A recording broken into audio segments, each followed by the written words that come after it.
அனைவருக்கும் வணக்கம். மையத்தமிழன். இன்றைக்கி பார்த்திங்கன்னா செம்மண் கல்லுடைய சிறப்பு பற்றி சொல்ல போகிறேன். அதாவது எல்லாம் செங்கல்னு சொல்லிட்டு ஒரு ட்ரெடிஷ்னல் மெத்தடுக்கே போவாங்க. ட்ரெடிஷ்னல் மெத்தட் என்னன்னு முதல்ல புரிஞ்சிக்கிங்க. ஏன்னா ட்ரெடிஷ்னலாக என்ன பண்ணியிருந்தாங்கன்னா செங்கல்லும் சுண்ணாம்பு யூஸ் பண்ணியிருந்தாங்க. ரெண்டுக்குமே காம்பினேஷன் பக்கா காம்பினேஷன். அதனால் வீடும் கூலிங்காக இருக்கும், நல்லா ஜெல்லாகவும் செட் ஆகும். ஆனால் இப்போ என்ன ஆச்சு, சுண்ணாம்பு யூஸ் பண்ணுறதில்ல, சிமெண்ட் யூஸ் பண்ணுறாங்க. நல்லா புரிஞ்சுக்கணும். அப்போ சிமெண்ட்டும் செங்கல்லும் ஆப்போசிட் ரியாக்ஷன். அப்போ நீங்கள் செங்கல் வச்சு இப்போ நீங்கள் வீடு கட்டிங்கன்னா ஹீட் அதிகமாகும். ஆனால் அந்த காலத்தில் கூலிங்காக இருந்து ஏன்னு கேட்டால் செங்கல் சுண்ணாம்பு வச்சு கட்டினாங்க. இந்த லாஜிக் நிறைய பேர் புரியுதில்லை. நான் சம்பிரதாயம் எப்படி கட்டுறேன்னு சொல்லி செங்கல் வாங்கிக்க வேண்டியது, சுண்ணாம்பு போல் சிமெண்ட் போட வேண்டியது, அது 10 சேவ் பிரயோஜனம் இல்லைங்க. அது மட்டும் இல்லாமல் பார்த்திங்கன்னா இந்த செங்கல் ஆகப்பட்டது பல்லாயிரம் மரங்களை வெட்டி அதை கொளுத்தி பொல்யூஷன் பண்ணி தயாரிக்கக்கூடிய ஒரு ப்ராடக்ட்டு. ஸோ அது பார்த்திங்கன்னா இயற்கைக்கு புறமானது. என்னென்னா நம்ம இயற்கைன்றது நமக்கு மட்டும் சொந்தம் கிடையாது, நமக்கு அடுத்து வர சந்ததிக்கும் சொந்தம். அவங்களும் கொஞ்சம் நம்ம இயற்கையை விட்டு வச்சுட்டு போகணும். அதை புரிஞ்சிக்காமல் நம்ம என்ன பண்ணுறோம், அதாவது இந்த சூழப்போறன்ற பேரில் கட்டையை வச்சு கொளுத்தி பூமியை பொல்யூஷன் பண்ணுறோம்.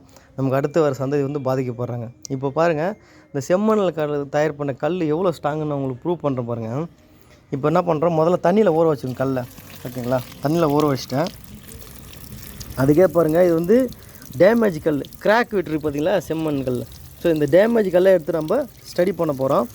நல்லா தண்ணியில் ஊற வச்சிட்டோம். பார்த்துட்டிங்களா? இப்போ அடுத்த ஸ்டெப் என்ன பண்ண சொல்கிறேன் பாருங்கள். இப்போ இந்த ஈரமான இந்த கிராக் விட்ட செம்மண் கல்லை வச்சு இந்த செங்கல்ல டச் பண்ணி பார்ப்போம், எது உடையுதுன்னு பார்ப்போம். இது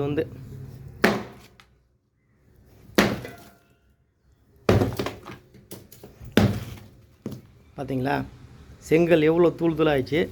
இது எப்படி உடஞ்சிருக்கு பாருங்கள். ஓகேவா, இன்னும் கூட தூளாக கேட்டேன். இப்போ இது பார்த்திங்கன்னா கல் ரெண்டாக அப்படியே கட்டி கட்டியாக உடஞ்சிக்குது. இது பார்த்திங்கன்னா தூளாக மாவாக உடையுது. அப்படின்னா என்னுடைய குவாலிட்டி அவுட்டுன்னு அர்த்தம். இது நமக்கு பில்டிங்க்கு யூஸ் பண்ணக்கூடாது. ஸோ பொல்யூஷன் ஒரு ட்ராபேக்கு. நெக்ஸ்ட்டு பார்த்திங்கன்னா இது ஸ்ட்ரென்த்து கிடையாது. ப்ரூவ் ஆச்சுங்களா? அடுத்த ஸ்டெப் போவோம். நம்ம யூஸ் பண்ணிட்டு ஒரு டிஃபெக்டிவான செம்மண் கல்லை பற்றி இது நம்ம வீடியோ பார்த்துட்ருக்கோம். நெக்ஸ்ட்டு இது பார்த்திங்கன்னா கருங்கல்லுங்க. இதை அடித்து பார்க்கலாமா? ஆல்ரெடி அடித்து பார்த்துருக்கு பாருங்க.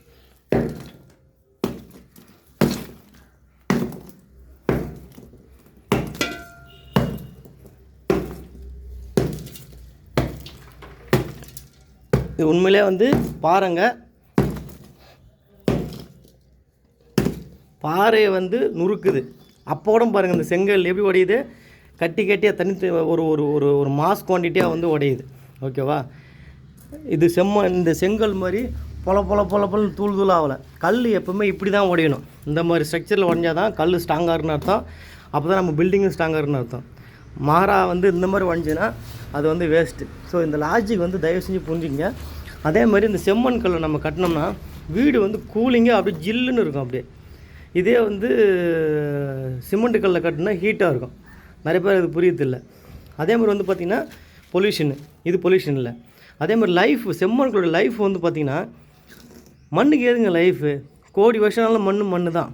ஓகேங்களா. ஆனால் செங்கல் ஆகப்பட்டது ஒரு 50 வருஷத்துக்கு அப்புறம் பொலன்னு கொட்ட ஆரம்பிக்கும். அதிகபட்சம் 70 வருஷம் வச்சுக்கோங்களேன், கொட்ட ஆரம்பிக்கும். ஆனால் அதுக்கு லைஃபே கிடையாதுங்க. அது மானு கிடக்கும், தீர்க்கதரிசி மாதிரி. அந்த மாதிரி இப்படிப்பட்ட ஒரு ப்ராடக்டை நமக்கு உடம்புக்கு நல்லது விளைவிக்கிற, நம்ம அடுத்த சந்ததிக்கு இயற்கையை விட்டு வைக்கிற அந்த ப்ராடக்டை விட்டுட்டு நம்ம